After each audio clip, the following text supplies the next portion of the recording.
Oke, assalamualaikum warahmatullahi wabarakatuh. Nah, kembali lagi di B Smart Channel. Pada video kali ini kita akan membahas sedikit ya mengenai materi persamaan trigonometri. Nah, di video sebelumnya kita sudah sampai ke persamaan trigonometri bentuk kuadrat ya. Nah, adapun bentuk umumnya yaitu untuk sin ya, yaitu A sin kuadrat X tambah B sin X tambah C sama dengan 0. Untuk cos, yaitu A cos kuadrat X tambah B cos X tambah C sama dengan 0. Begitu juga dengan tan ya, kalau ada persamaan trigonometri bentuk kuadrat untuk tan, bentuk umumnya yaitu A tan kuadrat X tambah B tan X tambah C sama dengan 0. Nah, adapun langkah-langkah untuk menentukan himpunan penyelesaiannya yaitu yang pertama kita harus pastikan dulu ya soal yang akan kita tentukan himpunan penyelesaiannya yaitu sudah berbentuk umum ya. Dalam artian apa? Misalnya persamaannya di situ berupa sin, maka soal tersebut harus berbentuk A sin kuadrat X tambah B sin X tambah C sama dengan 0 ya. Nah, namun jika misalnya nanti ada soal belum berbentuk umum nih ya antara salah satu dari ketiga bentuk umum yang ada, maka langkah yang harus kita lakukan yaitu kita harus mengubah terlebih dahulu ya soal tersebut menggunakan rumus identitas ya atau identitas trigonometri. Yang kedua, jika sudah berbentuk umum ya, berbentuk umum artinya di sini jika fungsi sin maka fungsi sinnya salah satunya berpangkat 2 dan di dalam soal hanya memuat satu fungsi trigonometri ya. Nah, jadi tidak boleh nih misalnya di sini soalnya sin kuadrat X ditambah B cos X. Nah, itu tidak bisa ya karena memuat dua fungsi trigonometri dalam satu soal. Nah, sedangkan di bentuk umum yang ada, kalau memang soalnya adalah fungsi sin, maka semuanya adalah sin. Kalau soalnya berupa fungsi cos, maka soalnya juga semuanya harus cos ya. Nah, setelah berbentuk umum, maka langkah selanjutnya yaitu kita faktorkan ya, sebagaimana pemfaktoran pada umumnya. Nah, misalnya nih, ada persamaan trigonometri bentuk kuadrat untuk fungsi sin ya. Misalnya bentuknya di sini A sin kuadrat X tambah B sin X tambah C sama dengan 0. Nah, ini sudah berbentuk umum ya, karena fungsi sin ya ada pangkat 2-nya, ada yang berpangkat 2 dan di soal hanya satu fungsi yaitu sin. Maka langsung kita faktorkan. Nah, pemfaktoran juga sudah kita bahas ya di video sebelumnya. Ada dua cara pemfaktoran, yaitu tergantung dari nilai A-nya di sini yang di depan ya. Kalau A-nya 1 seperti apa? Kalau A-nya tidak sama dengan 1 juga seperti apa ya? Bisa dicek kembali di video kita sebelumnya. Nah, langsung kita faktorkan karena di sini misalnya A-nya 1 ya. Jadi bentuk pemfaktorannya berbentuk sin X tambah P dikali sin X tambah Q ya. Nah, dari dua pemfaktorannya ini kita peroleh dua persamaan dasar ya, yang juga sudah kita bahas materinya di video sebelumnya. Nah, langkah terakhir kita tinggal selesaikan ya berdasarkan langkah-langkah penyelesaian untuk persamaan trigonometri dasar ya. Nah, ini sedikit untuk mengingatkan kembali bagaimana cara menentukan ya himpunan penyelesaian dari suatu persamaan trigonometri yang berbentuk kuadrat. Oke, kita langsung masuk ke contoh soal ya. Nah, misalnya nih ada soal. Tentukan himpunan penyelesaian dari sin kuadrat X tambah cos X tambah 1 sama dengan 0. Untuk X lebih dari sama dengan 0 derajat dan X kurang dari sama dengan 360 derajat. Nah, dari soal yang ada nih ya, sesuai dengan langkah-langkah yang sudah kita sebutkan tadi, kita harus analisis dulu. Nah, dari soal yang ada apakah sudah berbentuk umum atau belum nih?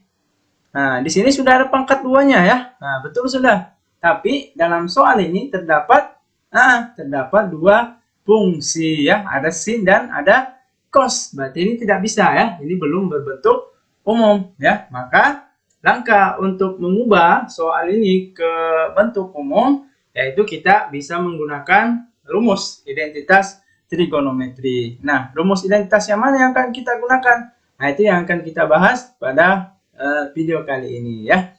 Jadi untuk mengubah suatu soal persamaan trigonometri khususnya yang berbentuk kuadrat, itu kita bisa menggunakan rumus identitas trigonometri ya. Jadi ada dua rumus yang umum yang sering digunakan. Nah, yang pertama yaitu sin kuadrat X ditambah cos kuadrat X sama dengan 1. Nah, rumus ini gunanya untuk apa? Nah, dari rumus kita bisa lihat nih. Nah, ini gunanya untuk mengubah sin kuadrat menjadi cos kuadrat. Atau sebaliknya ya. Atau misalnya nih, kita ada cos kuadrat, kita mau ubah menjadi sin kuadrat. Maka menggunakan rumus ini. Caranya bagaimana? Nah, oke, langsung kita jelaskan ya. Jadi, dari rumus yang ada, jika misalnya nih, kita mau ubah sin kuadrat menjadi cos kuadrat, maka caranya gimana? Nah, di sini kan ada sin kuadratnya nih ya. Berarti yang cos kuadrat X ini kita pindahkan ke ruas kanan ya. Nah, kalau dipindahkan berarti dia menjadi apa? Nah, menjadi kurang ya. Karena kan di sini tandanya positif ya. Maka kalau pindah ruas, maka dia tandanya berubah menjadi negatif. Oke ya? Oke. Kemudian yang berikutnya, jika kita mau mengubah cos kuadrat menjadi sin kuadrat, maka caranya bagaimana? Nah, sama langkah yang pertama tadi. Nah, di rumus di sini sudah ada cos kuadratnya ya. Nah, di sini ada sin, berarti sin ini diapakan? Dipindah ruaskan juga ke kanan ya, sehingga diperoleh rumus cos kuadrat X sama dengan 1 dikurang ya, dikurang sin kuadrat X ya, karena pindah ruas. Nah, ini untuk dua rumus pertama ya. Nah, yang bisa kita gunakan dari rumus identitas trigonometri. Caranya yaitu yang pertama tadi, rumus yang pertama ini untuk mengubah sin kuadrat menjadi cos kuadrat ya. Kemudian yang kedua, cos kuadrat menjadi sin kuadrat. Oke. Kemudian rumus identitas yang sering juga digunakan yaitu cos 2x sama dengan cos kuadrat x dikurang sin kuadrat x ya. Nah, ini gunanya apa? Nah, ini gunanya jika nanti ada soal berbentuk cos 2x ya. Nah, itu kita mau jadikan cos kuadrat ataukah kita mau jadikan sin kuadrat. Nah, maka pakai rumus identitas ini ya. Nah, bagaimana misalnya kalau cos 2x ini kita mau ubah menjadi cos kuadrat? Nah, berarti kita ambil dari rumus yang ada. Nah, di sini kan sudah ada nih cos kuadrat x-nya ya. Nah, berarti ini kita ambil. Sehingga yang sin kuadrat ini kita harus ubah menjadi apa? Ya, harus menjadi cos dong ya, cos kuadrat. Karena kan di sini pasangannya sudah cos. Oke, caranya gimana? Pakai rumus yang tadi. Kita kan sudah tahu nih cara mengubah sin kuadrat X menjadi cos kuadrat. Yaitu jika ada sin kuadrat X, maka itu sama nilainya dengan 1 dikurang cos kuadrat X ya. Sehingga sin kuadrat di sini kita ubah menjadi 1 dikurang cos kuadrat X. Sehingga ini sudah menjadi cos dan cos, maka bisa kita selesaikan ya. Nah, yang dalam kurung ini. Nah, ini harus pakai kurung ya. Karena di sini ada tanda min di depan. Artinya min ini mengali semua ya. Nah, nilai atau bilangan yang ada di dalam kurung. Sehingga kalau kita kali masuk menjadi min dikali 1 jadi min 1. Min dikali min cos kuadrat X menjadi positif ya. Ditambah cos kuadrat X. Nah, kita selesaikan. Nah, cos 2X. Di sini ada variabel yang sama ya. Nah, cos kuadrat X dan cos kuadrat X. Maka itu kita jumlahkan. Jumlahkan apanya? jumlahkan koefisiennya ya. Berarti 1 ditambah 1 yaitu 2 cos kuadrat X dikurang 1 ya. Nah, ini rumus yang ketiga nih. Nah, yang bisa kita gunakan untuk mengubah soal persamaan trigonometri bentuk kuadrat. Jika ada cos 2X, kita mau ubah menjadi cos kuadrat. Bentuknya yaitu 2 cos kuadrat X dikurang 1. Oke ya? Oke, kemudian yang berikutnya, jika ada cos 2X, kita mau ubah menjadi sin kuadrat. Nah, berarti masih menggunakan rumus yang tadi ya. Nah, cos 2X mau diubah menjadi sin kuadrat. Maka, yang cos kuadrat X itu yang harus kita ubah ya. Cara mengubahnya bagaimana? Sama langkah yang pertama tadi. Kita juga sudah ada rumus nih. Mengubah cos kuadrat menjadi sin kuadrat. Yaitu, jika ada cos kuadrat X, itu sama nilainya dengan 1 dikurang sin kuadrat X ya. Maka, cos kuadrat X di sini kita ubah menjadi apa? 1 dikurang sin kuadrat X ya. Sehingga untuk nilai cos 2X-nya sudah berupa sin kuadrat ya. Tinggal kita operasikan. Ada sin kuadrat dan sin kuadrat ya. Min sin. Min 1 sin kuadrat ya. Dikurang 1 sin kuadrat X. Maka hasilnya berapa?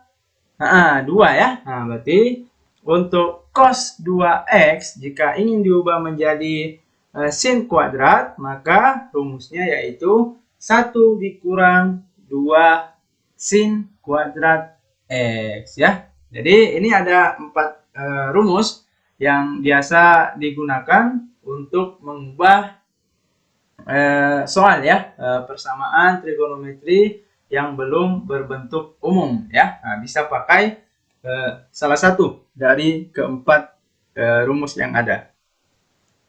Oke ya. Nah, oke, rumusnya sudah diberikan. Maka kita kembali ke soal yang tadi.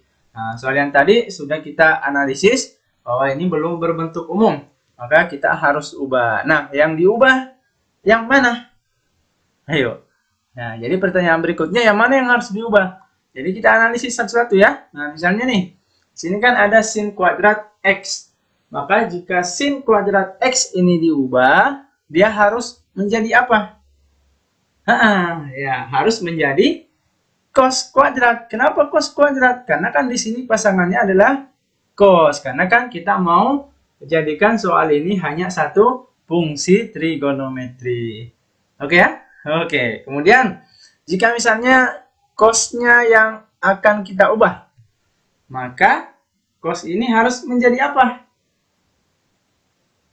Harus menjadi sin. Kenapa harus menjadi sin X? Karena di sini pasangannya sudah ada sin kuadrat ya, sehingga kalau cos ini menjadi sin, maka menjadilah soal ini berbentuk umum ya.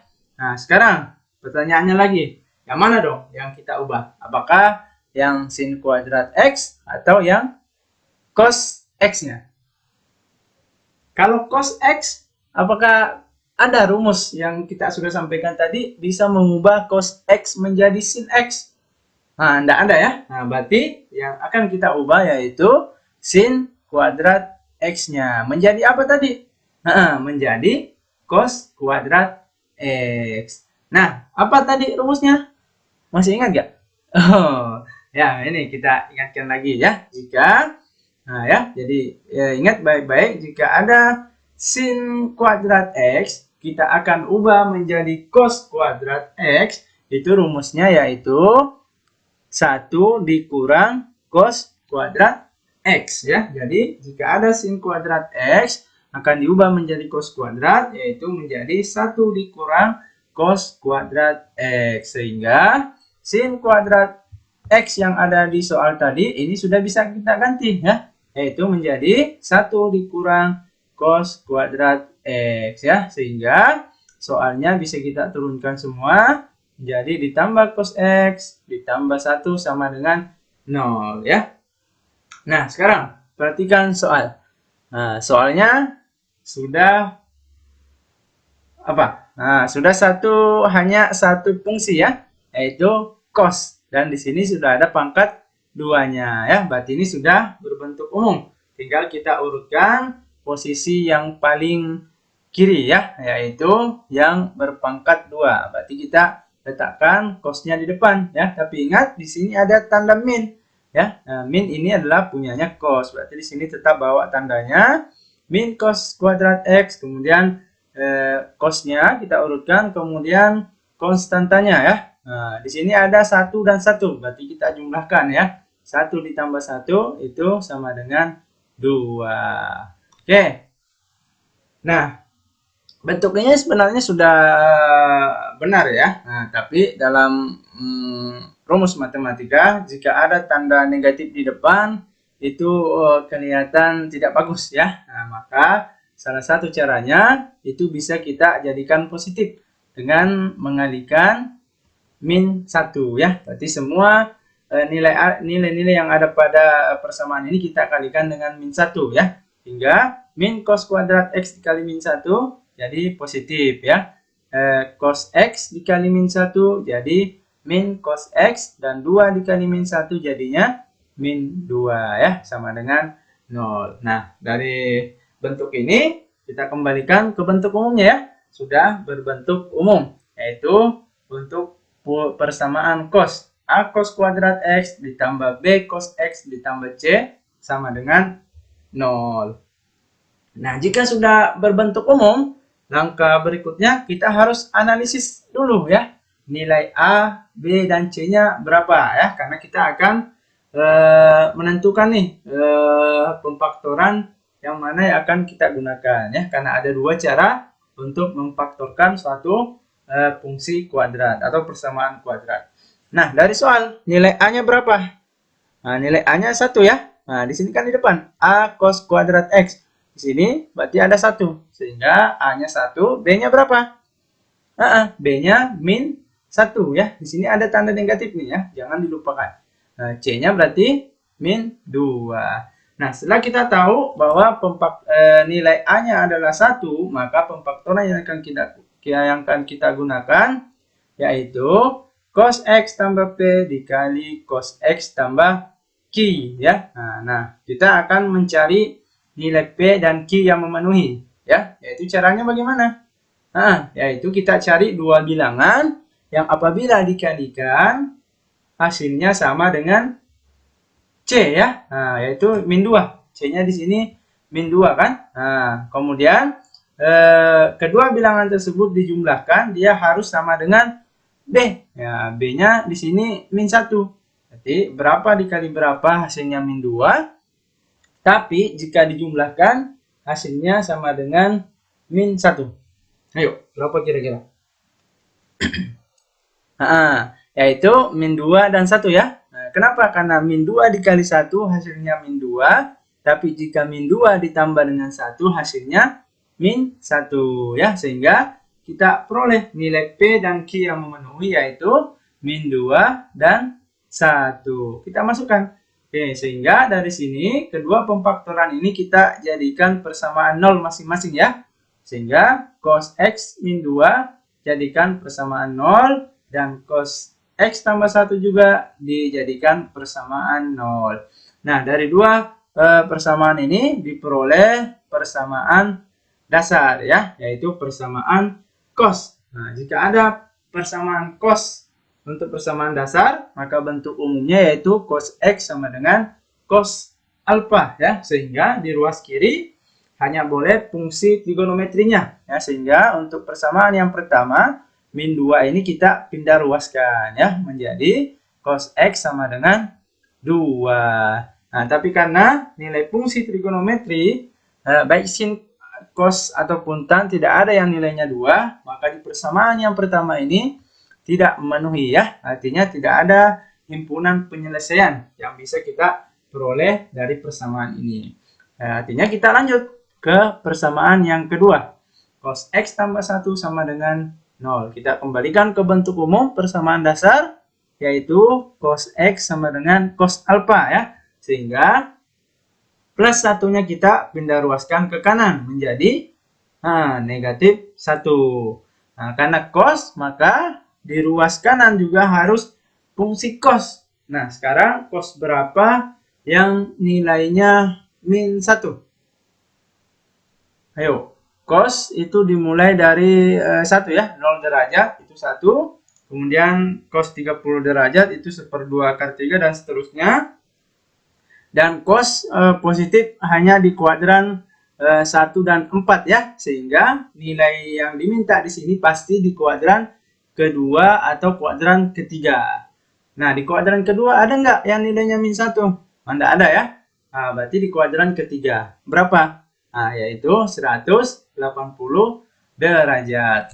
Nah, karena bentuknya di sini sederhana, cos X, maka jelas himpunan penyelesaiannya pasti 180 derajat ya. Nah, berarti langsung kita simpulkan himpunan penyelesaian dari persamaan tersebut yaitu sin kuadrat X tambah cos X tambah 1 sama dengan 0 yaitu 180 derajat ya. Oke, gimana? Nah, bisa ya? Jadi itu sedikit pembahasan mengenai cara menyelesaikan suatu persamaan trigonometri berbentuk kuadrat yang belum berbentuk umum ya. Nah, kita harus mengubah terlebih dahulu menggunakan rumus identitas ya. Rumus identitasnya sudah kita berikan, tinggal dipahami dan berbanyak mengerjakan soal-soal ya. Nah, jadi mungkin itu yang bisa kita bahas pada video kali ini. Semoga bisa dipahami ya. Nah, nantikan penjelasan materi yang lainnya pada video berikutnya. Tetap semangat dan selalu berprestasi.